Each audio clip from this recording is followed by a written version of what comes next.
Good evening, everybody. Welcome to another edition of Cranky Gun Reviews. I'm out here at the range on this beautiful day. Luckily, I just missed the rain. It was raining about 20 minutes ago on my ride up here, and it brought the temperature from about 80 degrees down to about 70 degrees, so it's nice, although it's a little bit muggy.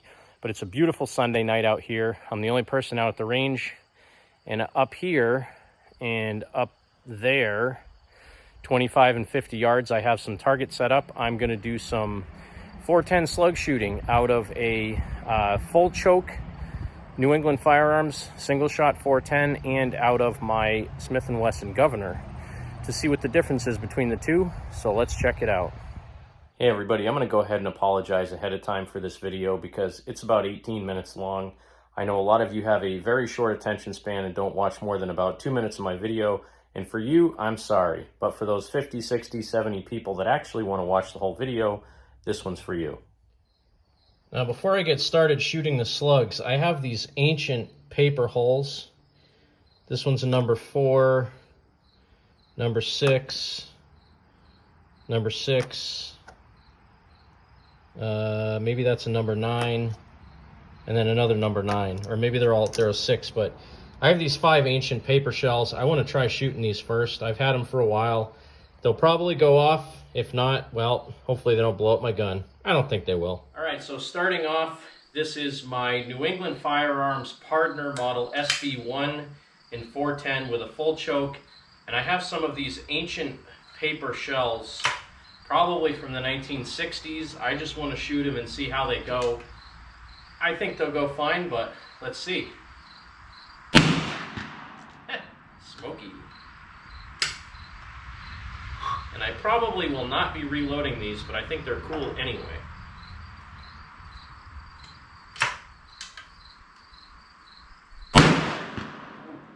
That one had some fire behind it. So this goes to show you that even ancient shells stored in a Ziploc bag in who knows whose house for a long time still work sometimes.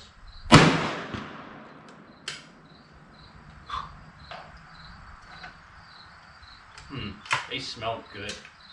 I love shotguns.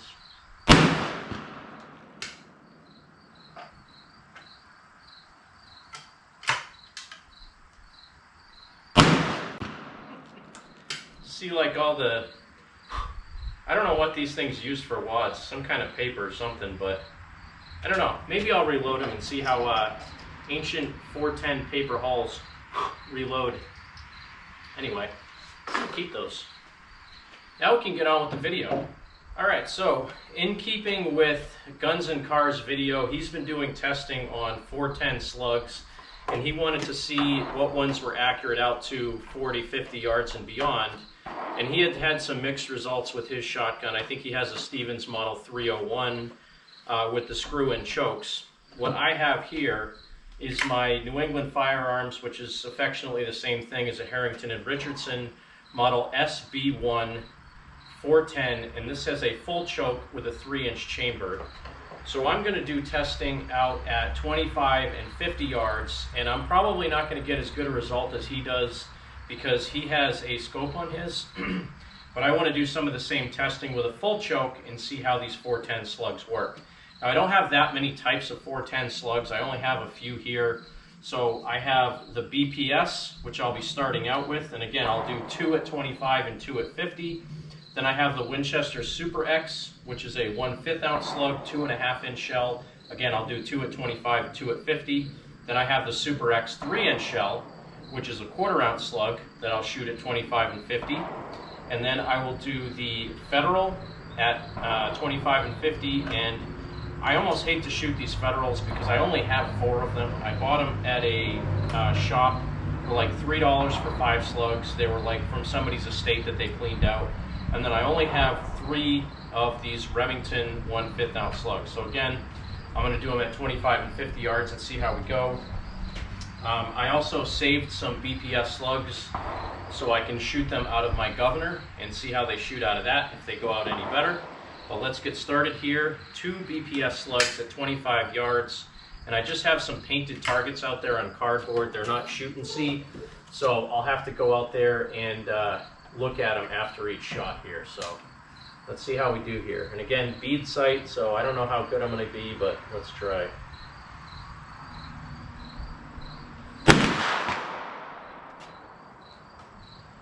And I will be saving these because I can reload 410. So this is 2 of the BPS at 25 yards.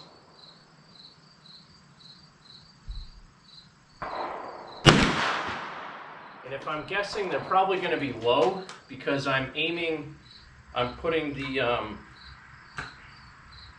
oh, that's disconcerting. They're probably going to be low because I'm putting the bead sight, the top of the bead right in the bullseye, so they'll probably be low. But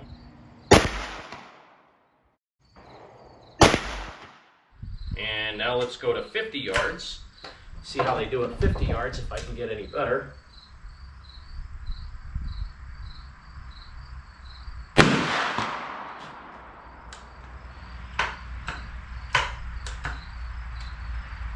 Well, crap. These BPS shells don't like ejecting out of my gun. That kind of stinks. Alright, last one of the BPS. They don't like ejecting out of this chamber, so I'm glad I'm not shooting a ton of these, but let's go out to 50 yards with the BPS and see what we got.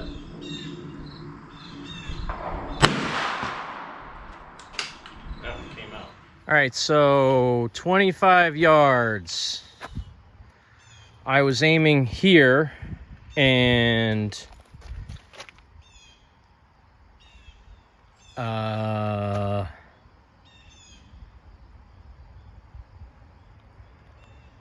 I don't see any holes at all.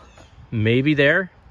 Maybe that was already there. I can't tell because this is a used stand, but there is no holes in that pizza box. Maybe I don't feel so bad about wasting those BPS slugs now. I can't wait to cut those apart and see what they look like inside.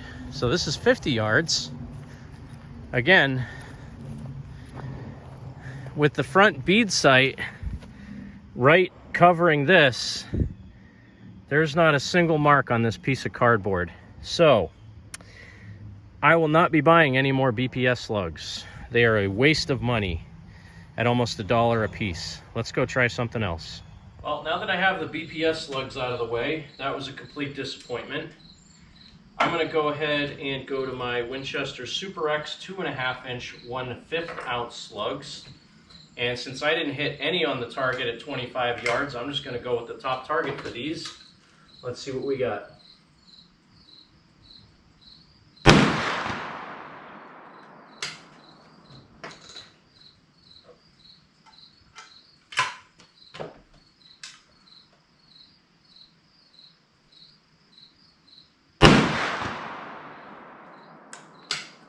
And let's go out to 50 yards with the Super X.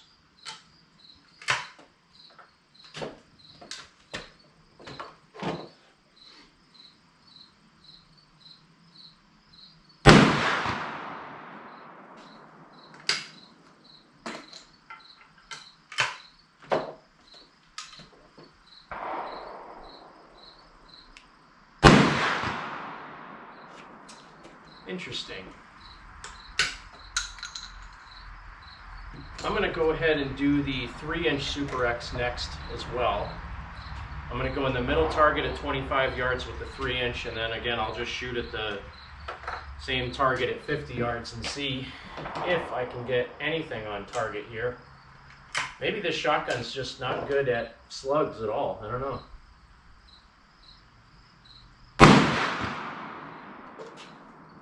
That one looks like it was high. So maybe all the other ones were high. Let's see.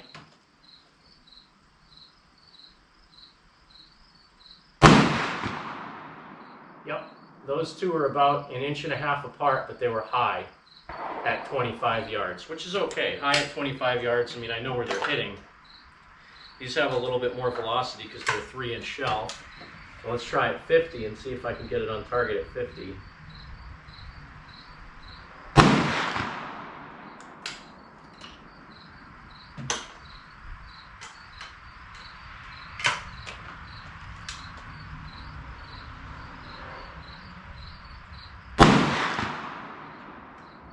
Let's have some kick to them. I'm just going to go right down the line actually here and do federal. I can definitely do those at 25 very easily because I have a third target at 25. So let's see. 25 yards. These definitely feel lighter than the other ones, the 3-inch, which they should.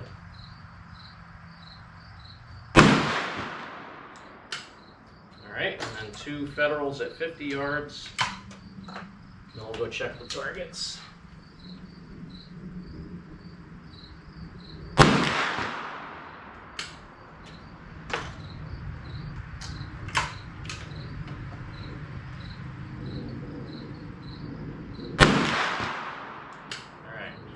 Let's go check those targets. All right, so at 25 yards, the 2.5-inch Super X, you can see I just hit the top of the pizza box. Again, I was kind of lollipopping the target here, so the top of the bead was in the middle, so that one went high. Same thing in the middle. These were the 3-inch shells, and those are actually about 1 inch apart, so that's pretty good. And then, why is there 3 in the bottom? One of those must be the wad, because 2 of those are clean holes and one's kind of ratty. I don't know. But there's one here, and one here. And those are, I think, the Federals. Well, let's go look at 50 yards and see what I got if I hit anything at 50 yards. And again, I did the 2 Super X 2.5, then the 2 Super X 3-inch. And then the single, oh yeah, this is not good either. I got one there, and one down there. I think that was the Federal, or maybe that was the Winchester, or Remington rather, the green one. And then these 2 are probably one of the Super X. So again, for me, not great accuracy out of a full choke 410, but I'm also using a bead sight, so I'll use that as my excuse. Let's go do some more. All right, lastly, I have some Remington. So the last one I did was the Federal. I have some Remington. I'm gonna do 1 at 25 on the middle target and see if I can get it close to the bullseye.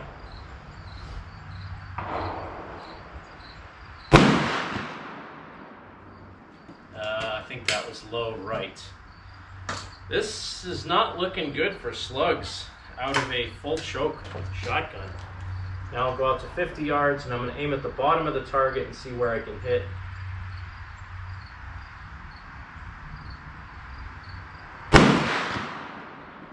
I took a little bit more time on my breathing that time to try to make it a little bit more stable. One more at 50.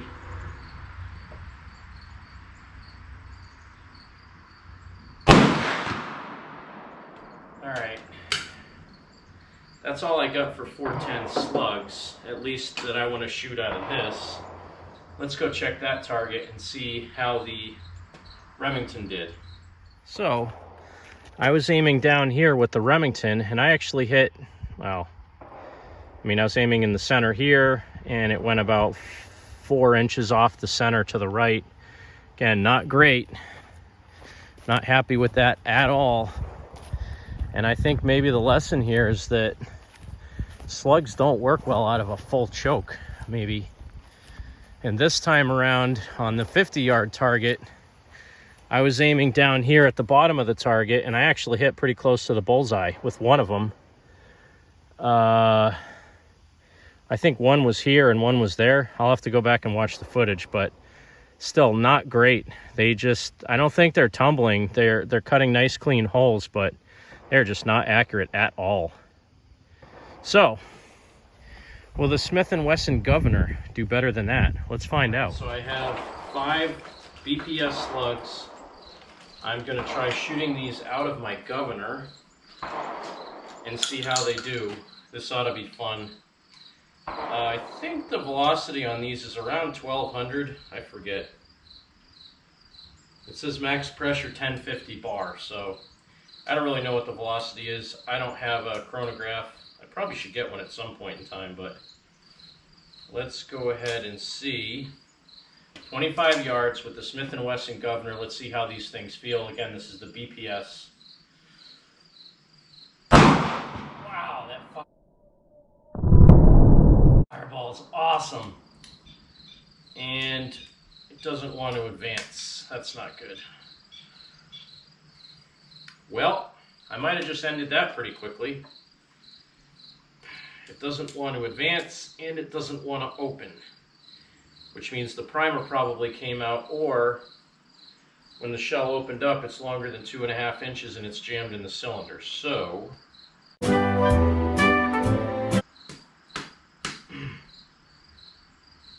there we go. Yeah, that's,